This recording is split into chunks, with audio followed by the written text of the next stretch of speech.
आप जानते हैं भारत में एक यूनिवर्सिटी ऐसी थी जिसके आचार्य इतने विद्वान हुआ करते थे कि वह पुस्तकों में दवा लगा के ही बड़ी से बड़ी बीमारियों का निवारण कर देते थे।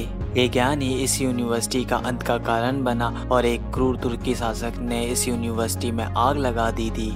हम बात कर रहे हैं नालंदा विश्वविद्यालय की। प्राचीन भारत में नालंदा विश्वविद्यालय उच्च शिक्षा का सर्वाधिक महत्वपूर्ण और विश्वविख्यात केंद्र था। यह दुनिया का सबसे पुराना विश्वविद्यालयों में से एक भी था। इसकी स्थापना 5वीं सदी में की गई थी, जो कि वर्तमान में भारत के बिहार राज्य के पटना शहर के आसपास बसा हुआ है। आपको जान के हैरानी होगी कि उस समय इस विश्वविद्यालय में 10,000 से भी ज्यादा विद्यार्थी और लगभग 2,000 अध्यापक थे। शिक्षा ग्रहण करने वाले विद्यार्थी न केवल भारत के बल्कि कोरिया, जापान, चीन, तिब्बत जैसे देशों से भी आए हुए थे। 1193 ईस्वी में बख्तियार खिलजी ने उत्तर भारत में बौद्धों द्वारा शासित काफी क्षेत्रों को कब्जा कर लिया और एक बार वह काफी बीमार पड़ा था। उसने अपने हकीमों से काफी इलाज कराया मगर वह ठीक नहीं हो सका। उसकी स्थिति मरने जैसी हो गई थी।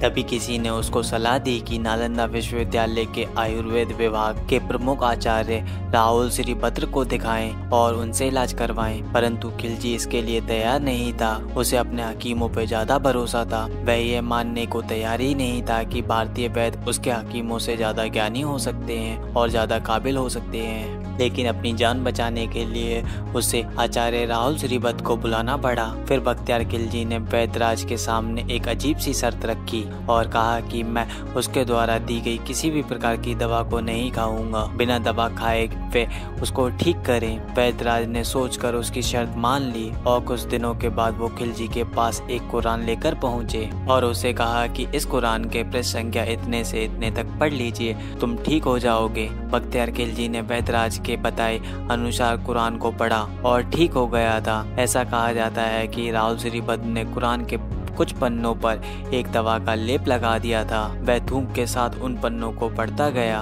और लगातार ठीक होता गया। वह इस चीज से काफी परेशान रहने लगा कि एक भारतीय विद्वान और शिक्षक उसके हकीमों से ज्यादा ज्ञानी कैसे हो सकता है। फिर उसने देश से ज्ञान, बौद्ध धर्म और आयुर्वेद की जड़ों को नष्ट करने का फैसला किया। परिणाम स्वरूप खिलजी ने नालंदा की महान पुस्तकालय में आग लगा दी। कहा जाता है कि उस समय पुस्तकालय में 90 लाख से भी ज्यादा पुस्तकें थी।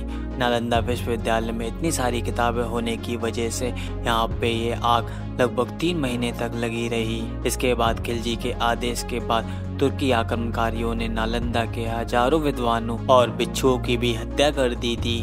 बख्तियार खिलजी और उसकी सेना ने प्राचीन नालंदा विश्वविद्यालय को पूर्णतः नष्ट कर दिया। ऐसा माना जाता है कि धार्मिक ग्रंथों के चलने के कारण भारत में एक बड़े धर्म के रूप में उभरते हुए बौद्ध धर्म को सैकड़ों वर्षों तक का झटका लगा था और तब से लेके अब तक यह पूर्ण रूप से इन घटनाओं से नहीं उबर सका।